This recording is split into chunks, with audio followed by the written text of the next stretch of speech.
बड़ा interesting match start हुआ था लेकिन एंड में जाके बोर हो गया और ये पता नहीं बोर क्यों हो रहे हैं पीएसएल के मैचेस एंड में जाके।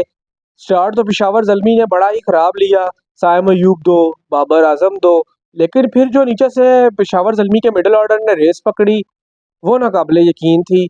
मोहम्मद हारिस की तरफ से 44 स्कोर आ गए, वो जो कोलर कैडमोर थे उन्होंने 52 स्कोर कर दिए, फिर ओवन ने भी भाईजान नीचे से 34-35 किए और फिर हुसैन तलत की तरफ से 37 स्कोर आ गए। और फिर अब्दुल समद, जिस बंदे के ऊपर नजरें टिकी हुई थी, आज उस बंदे ने बड़ी क्लासिक इनिंग खेली, 14 बॉलों पे 40।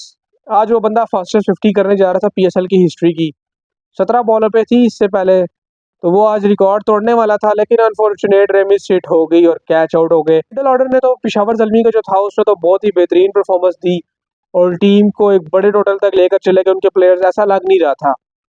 और मुल्तान सुल्तान ने बॉलिंग भी बिल्कुल ही फजूल की, बॉलर्स ने ऑल दो विकेटें ली दो दो करके, लेकिन वही बात है कि आउटस्टैंडिंग बॉलिंग नहीं थी, बॉलर्स को बाहर भी बहुत पड़ी। और रिजवान की कैप्टनसी में भी आपको पता है कुछ फ्लॉज तो नज़र आ रहे हैं, आज वो कीपरिंग भी नहीं कर रहे थे, आज शायद होप कीपरिंग कर रहे थे और रिजवान जो थे वो खुद मिड ऑन मिड ऑफ पे लगे हुए थे बस बॉलर्स को समझाने में। उनको पता नहीं है किसने बता दिया कि आप स्टंप्स के पीछे से इधर आ जाओ तो क्या पता आपको लर्न के बजाय विन मिल जाए, तो आज उन्हें फिर वही बात है कि लर्न नहीं मिला है। और दूसरी बात ये कि पेशावर ज़ल्मी की मैं अगर आप बात करूँ ना, आज वो क्यों जीते हैं, तो उसकी सबसे बड़ी वजह ये है कि आज उनकी सिलेक्शन अच्छी थी। इसीलिए मैं जो हूँ ना सिलेक्शन पे जोर देता हूँ कि भाई आप लोग जो है अगर राइट बंदों को सिलेक्ट करेंगे, डिजर्विंग बंदों को सिलेक्ट करेंगे, तो ही आप जीतेंगे। आज देखें वो अली रजा जो नया बच्चा उठा के लाए अंडर 19 से, 4 खिलाड़ियों को आउट किया, किस रन दे के अभी तक के बेस्ट बॉलिंग फिगर बने पीएसएल के। जबरदस्त बॉलिंग की ना, क्यों की? पिछले मैच में इसी बेचारे को मार पड़ी थी, आज उसने क्यों पीएसएल की बेस्ट बॉलिंग की है? उसकी वजह यह है कि दूसरे एंड से उसको आसिफ याकूब ने सपोर्ट की। आसिफ याकूब ने 4 ओवरों में 20 रन और 3 खिलाड़ियों को आउट किया, दूसरे एंड से विकेट लेके दी ना, तो जब दूसरे एंड से उसको सपोर्ट मिल रही तो भाई उसका जिगरा भी बड़ा हो गया, टारगेट भी बोर्ड पे था, उसने तो फिर बॉलिंग की अच्छी। तो यही चीज है ना कि भाईजान जब आपको दूसरे एंड से सपोर्ट होती है तो तभी आप परफॉर्मेंस देते हैं। ये आपको शादिर और नादिर ही कहीं ऐसा देखने में मिलेगा, या once in a blue moon ही आपको कोई ऐसे मैचेस देखने में मिलेंगे जिसमें एक अकेला बॉलर मैच ले जाए। वो तो जाहिर है ना, हर रोज तो आपको वैसी परफॉर्मेंस नहीं देखने के लिए मिलेगी। दूसरे एंड से उन्होंने संभाल के रखा आसिफ याकूब ने और इस एंड से अली रजा ने संभाल लिया, वो हैट्रिक भी कर जाता। उसने तो आज मेन विकेट ली, टर्नर को आउट कर दिया, ब्रेसवेल को आउट कर दिया, हैट्रिक पर आ गया, फिर इफ्तिखार को चलता किया, कमरान गुलाम को चलता किया। तो कोई उसने टेलेंडर्स में तो 4 खिलाड़ी नहीं आउट किया, उसने तो मेन 4 खिलाड़ी आउट किए हैं इनके मुल्तान सुल्तान वालों के। तो उस लड़के में टैलेंट है, उस लड़के ने पोटेंशियल शो किया तो वो आज इस प्लेटफॉर्म पे खेल रहा है, तो उसने तो परफॉर्मेंस दी है, लेकिन क्यों दी है कि उसके दूसरे एंड से सपोर्ट थी। और आसिफ याकूब की बात करूंगा भाई, इतना जबरदस्त क्लासिक हमारा लेग स्पिनर, क्यों नहीं इसको चांस दे रहे? क्यों इब्रार के पीछे हाथ धो के पड़े हुए हैं? मैं इब्रार के खिलाफ नहीं हूँ, लेकिन देखो इब्रार को भी रेस्ट चाहिए, आप उसको खिलाई जा रहे हो खिलाई जा रहे हो खिलाई जा रहे हो, तो उसने भाईजान एक्सपोज ही हो रहा है ना, उसको थोड़े मैचेस में चांस दो, उसको थोड़ा सा रेस्ट करवाओ।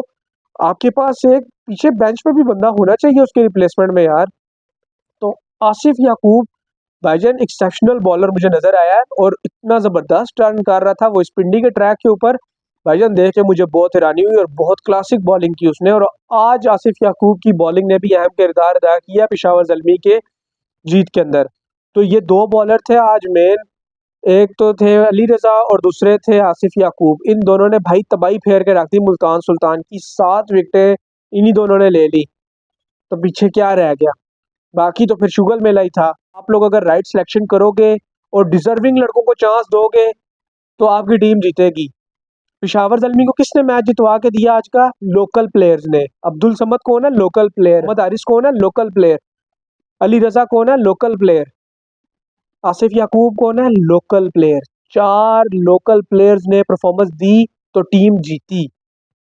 जिस टीम के लोकल प्लेयर परफॉर्म करते हैं वही जीतती है, आप ये असूल आईपीएल में भी जाकर देख लेना, तो उनकी जिस टीम के लोकल प्लेयर परफॉर्मेंस देते हैं वही टीम आपको टॉप पे नजर आएगी। तो यही चीज मैं कहता हूँ कि हमारे जिस टाइम पाकिस्तानी प्लेयर्स परफॉर्मेंस देना शुरू करेंगे, ऑलरेडी आपकी जो टीम है वो जीतने लग जाएगी। तो यही बात जो है समझ नहीं आ रही उन टीमों को कि जो अभी भी फॉरेन प्लेयर्स के ऊपर रिलाई करके बैठे हुए हैं कि वो हमें जितवा कर देंगे।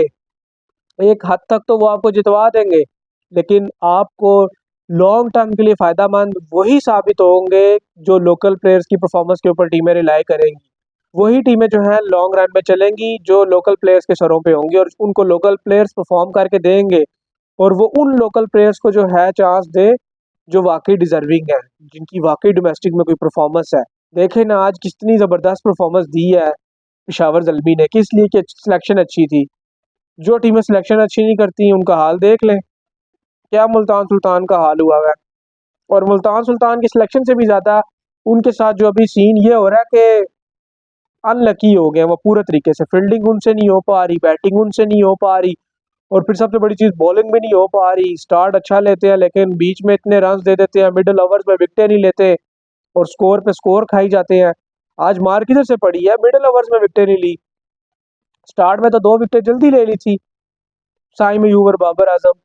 और दूसरा ये कि पेशावर ज़ल्मी की टीम के अंदर बाकी सब की जगह सिवाय बाबर आजम के माजरत के साथ आप देख ले 3 मैचेस में क्या परफॉर्मेंस दी है बाबर आजम ने। और लग यही रहा है कि बाकी सारों की तो जगह बन रही है, इनके जो कैप्टन है बाबर आजम पेशावर ज़ल्मी के, उन्हीं की जगह नहीं बन रही। आप खुद सोचें आज कि अगर बाबर आजम थोड़ा सा स्कोर कर जाते, 4-5 ओवर खेल जाते, तो क्या पेशावर ज़ल्मी इस टोटल तक पहुंचता? नहीं पहुंच सकता था। यह आप लोगों को भी पता है और बाबर के फैंस को भी पता है। मैं भी बाबर का फैन हूँ, लेकिन देखें जो हकीकत है उसको मानना चाहिए। आप अगर ये सोच रहे हैं ना एक कबूतर की तरह कि मैं आंखें बंद कर लूंगा तो बिल्ली मुझे नहीं देखेगी, तो भाई आप गलत सोच रहे हैं। वही साहब आप लोगों का भी है कि आप लोग ये कह रहे हैं ना कि नहीं नहीं नहीं बाबर अच्छा परफॉर्मेंस देगा देगा देगा, तो भाई वो नहीं दे रहा, नजर आ रहा है। ये देख ले 3 मैचों में जो परफॉर्मेंस रही है बाबर आजम के, उस हिसाब से तो ये लग रहा है कि बाबर की जगह नहीं बनती, बाकी तो सब ठीक खेल रहे हैं। और पेशावर ज़ल्मी अगर थोड़ा सा टफ डिसीजन ले ले, मोहम्मद हारिस को कैप्टनसी दे, बाबर को थोड़ा बिठा दे 3-4 मैचों के लिए, तो रिजल्ट आपके सामने होंगे। लेकिन बात वही है ना कि ब्रेव डिसीजन कौन ले हमारे यहाँ पे। जब तक ब्रेव डिसीजंस नहीं लिए जाएंगे हमारी फ्रेंचाइजीज कैसे तरक्की करेंगी और हमारी लीग कैसे तरक्की करेगी। बात वही है, मैं हमेशा पिटता रहता हूँ, बोलता रहता हूँ कि अगर आप लोग जो है नामों के पीछे भागेंगे तो भाई ये आपके कदम चूमेगी जिस तरह हमारे कदम चूम रही है। अगर आप लोग जीत के पीछे भागेंगे तो उसके लिए आपको राइट सिलेक्शन करनी पड़ेगी और अपने लोकल टैलेंट को प्रमोट करना पड़ेगा और एक स्टैंडर्ड बनाना पड़ेगा अपनी लीग का। और अगर आप फॉरेनर प्लेयर्स भी लेकर आ रहे हैं तो ऐसे प्लेयर्स को लेकर आए जो अभी राइट नाउ इस प्रेजेंट मोमेंट में अपनी टीम की तरफ से भी खेल रहे हैं और इंटरनेशनल प्लेयर्स हैं, वो उन्होंने इंटरनेशनल क्रिकेट से रिटायरमेंट नहीं ली। उन प्लेयर्स को अगर आप चांस देंगे तो आपकी क्रिकेट इंप्रूव होगी, आपके आने वाली जो जनरेशन है वो इम्प्रूव होगी। कराची किंग्स है, उन्होंने डेविड वार्नर को कैप्टन बनाया, क्या परफॉर्मेंस दिया डेविड वार्नर ने 3 मैचों में 40 बस।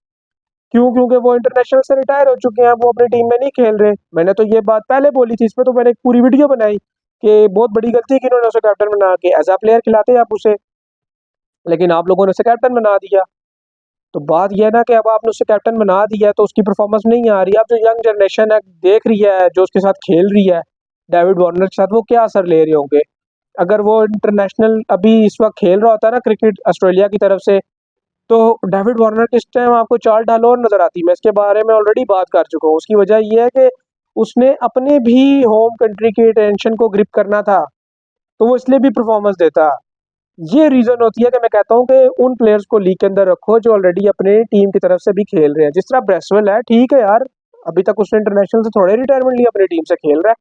जेसन होल्डर है, बेशक आईपीएल से रिजेक्टेड है लेकिन अपनी टीम से तो खेल रहा है ना, ये बात है ना। तो वो परफॉर्मेंस ब्रेसवेल इसलिए देगा कि यार ताकि मैं अपनी टीम में भी नजरों में रहूं। बेशक वो भी परमानेंट मेंबर है, लेकिन कहीं ना कहीं उस प्लेयर के माइंड में ये चीज होगी कि भाई मैं यहाँ पे भी परफॉर्मेंस दूंगा तो और ज्यादा कॉन्फिडेंस आएगा यार मेरी जो टीम मैनेजमेंट है और मेरी टीम वालों को।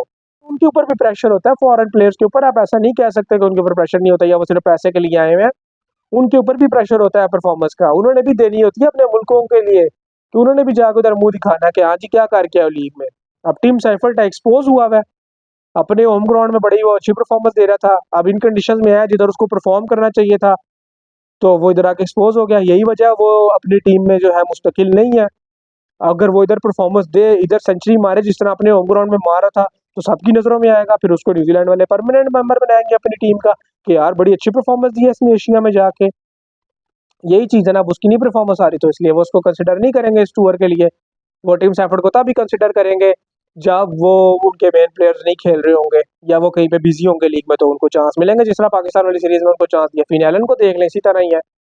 फिन एलन को भी चांस तभी मिलेगा जब बाकी प्लेयर्स बिजी होंगे, तो वो भी परफॉर्मेंस देंगे, तो यहाँ पे उनको कंसिडर किया जाएगा। यही वजह है ना, यही वजह है कि मैं कहता हूँ उन प्लेयर्स को रखो जो अभी प्रेजेंट मोमेंट पे इंटरनेशनल टीम में भी हैं अपने, और इंटरनेशनल क्रिकेट खेल भी रहे हैं। तभी लीग ऊपर जाएगी और आपके जो लोकल प्लेयर्स हैं उनको देख के परफॉर्मेंस की तरफ आएंगे। और लोकल प्लेयर्स को खुद भी सोचना चाहिए कि भाई आपने परफॉर्मेंस देनी है टीम में आने के लिए। आप छोड़ दो कि फॉरेनर प्लेयर जो है परफॉर्मेंस दे रहे हैं या नहीं दे रहे। वो जो प्लेयर्स आते हैं वो जस्ट आपकी इन्वायरमेंट को बेहतर करने के लिए आते हैं, और आप लोगों से एक्सपीरियंस शेयर करते हैं अपने ड्रेसिंग रूम का और अपनी कंट्री का। वो अपनी प्लेइंग नेचर को शेयर करते हैं आपसे कि जिस तरह वो क्रिकेट खेलते हैं या उनके यहाँ पे किस तरह क्रिकेट खेली जाती है, वहाँ पे डोमेस्टिक लेवल किस तरह का है। वो इस तरह की बातें आप लोगों से शेयर करने आते हैं, और इससे ज़्यादा कुछ नहीं होता। बाकी तो वो आप लोगों के साथ खेल रहे हैं, आज ब्रेस्टविल भी नहीं चला, तो वो भी आप लोगों की तरह के इंसान ही है, वो भी फ्लॉप होंगे, जाहिर सी बात है, बिल्कुल होंगे। लेकिन ये ना कि परफॉर्मेंस तो वो देंगे ना फिर। तो यही चीज़ है कि यार, जब आप एक अच्छे टैलेंट को लेकर आओगे बाहर से, तो ऑलरेडी आपका टैलेंट परफॉर्म करेगा। और आज ज़ल्मी की टीम के लोकल प्लेयर्स ने परफॉर्म किया, तो ऑब्वियस सी बात है उनकी टीम जीत गई। और मुल्तान सुल्तान की टीम क्यों आ रही? फॉरेन प्लेयर्स के ऊपर रिलाया था, और अब लोकल प्लेयर्स ने तो परफॉर्म किया ही नहीं। एक ही परफॉर्मेंस आई उस्मान खान की तरफ से बस, वो भी आज पता नहीं किस तरह आ गई। तो अगर इनके लोकल प्लेयर ही अगर परफॉर्मेंस दे देते तो सिचुएशन बड़ी डिफरेंट हो सकती थी, लेकिन ऐसा नहीं हुआ, इसलिए मुल्तान हार गया। तो अगर बातें की जाए तो बहुत लंबी वीडियो बन सकती है, और बहुत सारी बातें हैं जिनके ऊपर एक खुल के डिबेट हो सकती है, लेकिन उन चीज़ों का फ़ायदा नहीं है। चीज़ें ठीक करने इन लोगों का अपना काम है, हमारा काम है निशानदेही कर देना।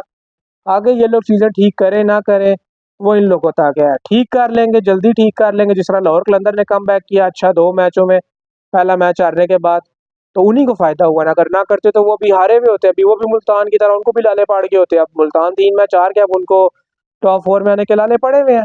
तो भाई क्या करें, अगले मैचेस जीतना लाज़मी है। अब एक हार और मुल्तान के हिस्से में आई तो मुल्तान समझो बाहर हो जाएगा टूर्नामेंट से। अब तो वो बिल्कुल जिसे कहते हैं ना एज पे खड़ा है मुल्तान। अब यहाँ से एक ज़रा और खिसके तो बस बाहर। तो यही चीज़ है ना कि जितनी जल्दी आप लोग चीज़ें बेहतर करेंगे, उतना ही आप लोगों के लिए अच्छा है, आप लोगों की फ्रेंचाइज के लिए अच्छा है। आपकी फ्रेंचाइज जीतेगी, आप लोग नज़र में आएंगे, आप लोग नज़र में आएंगे तो आप इंटरनेशनल टीम में आएंगे, वैसी बात है। बाकी अगर आप लोग नहीं करेंगे तो ठीक है, इसी तरह चला ही रखें शुगल मेला।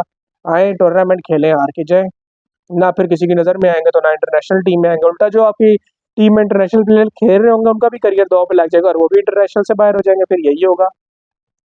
बाकी ये है कि आप लोगों की जो भी राय हो आज के मैच के वाले से वो कमेंट सेक्शन में ज़रूर बताइएगा। मिलते हैं आप लोगों से नेक्स्ट वीडियो में, तब तक के लिए अल्लाह हाफिज़।